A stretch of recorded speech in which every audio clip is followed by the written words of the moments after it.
Alright, so let's just break this down, shall we? Alright, let's just start with the cast and just go that route. I mean, first off, I think that Daniel Craig is the best James Bond we've ever had. I mean, he just exudes like just that gentleman swag, but he also has this rugged kind of old bloodhound look to him where like he just looks like a motherfucker who, if he was trying to kill you, his facial expressions, you would legit believe him. I mean, the physicality is there. Like, he's my favorite Bond, to be completely honest with you.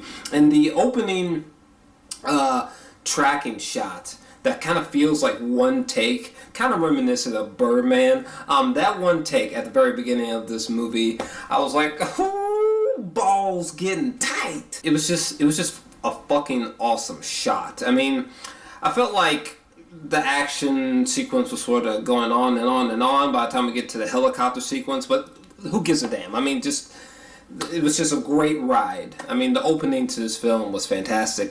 This whole building explosion part was fucking insane, and I kind of liked when he sort of like falls onto the couch and just gets up, and he's just like, Léa Seydoux, and a phenomenal actress. I discovered her in Blue's the Warmest Color, which is one of my favorite movies of all time. I just love how emotive and raw her performance is in that film. I thought she was really excellent. And she's really good here. Like, when she meets James Bond for the first time on this in this building on this mountain, like, at first she's like kind of calm and steely, but like the transition from her being broken down by the news about her father being dead, and like the tears in her eyes, and you really like feel her emotion, you know, like just a really great Bond girl.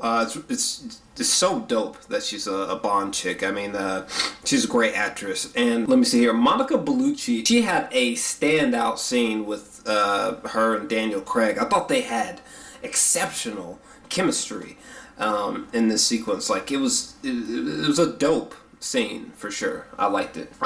Dave Bautista, I mean, it's interesting because, I mean, Dave doesn't speak. Well, I mean, Dave Bautista says like one line where he's like, shit. I thought he was used well, personally.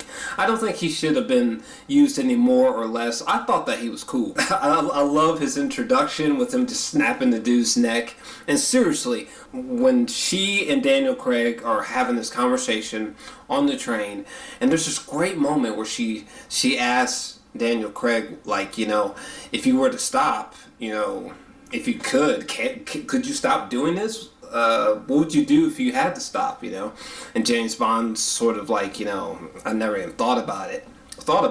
And then out of fuck nowhere, Dave Bautista just charges into this bitch. And like, what ensues is one of the most breathtaking, most suspenseful fight sequences, or just scenes in general, that I've seen all year on this train sequence. Like, literally through this fight sequence, I was just like, ooh.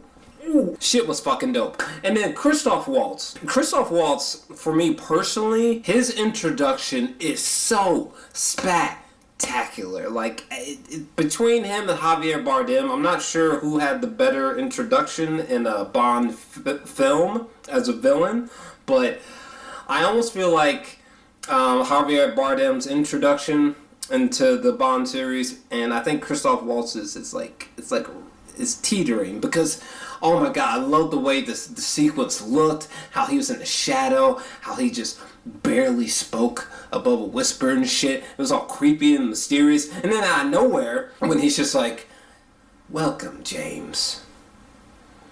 And he just gives that creepy stare to James Bond. Like, I loved that just subtle, eerie, I loved that scene. Great action sequences, like here in this car chase. The thing that I love about Skyfall and Casino Royale, it's like, when you watch those movies, it's like, what? This is a Bond movie? You know, kind of like when you first saw Christopher Nolan's Batman trilogy for the first time. It's like, whoa, these are Batman movies? I've never experienced Batman movies like this. They're so realistic and gritty. and really emotive. Like, this is amazing, you know. But in this film, I feel like, I mean, there's kind of a dark tone, but I felt like they were trying to get deep on this movie, and they were gonna try and delve into even deeper into James Bond past and make Christoph Waltz the best Bond villain, you know, yet. And like a really complex plot, and they failed. He just wasn't used satisfyingly. Like in this sequence where James Bond wakes up strapped to his chair, and there's like these little drills going into his head, and like fucking Christoph Waltz is still like just spitting out monologue that I really don't give a shit about. And then like the second drill that goes in, like I thought that was supposed to be, I thought that when that one went in, he was supposed to like forget, you know, this chick. It didn't happen. I mean, what the fuck happened? I mean, when Leia kisses Daniel Craig after the second drill goes in, I mean, what happened? How did he still remember her? I mean, was this a Neo and Trinity moment? Like, what the... James Bond was able to find this chick in 3 minutes? That scene made no sense to me. Like, how?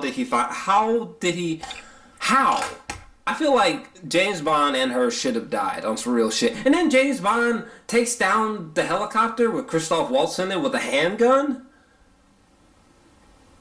What? I don't know. I just feel like the execution was off. I felt like the villains weren't as great as they should have been.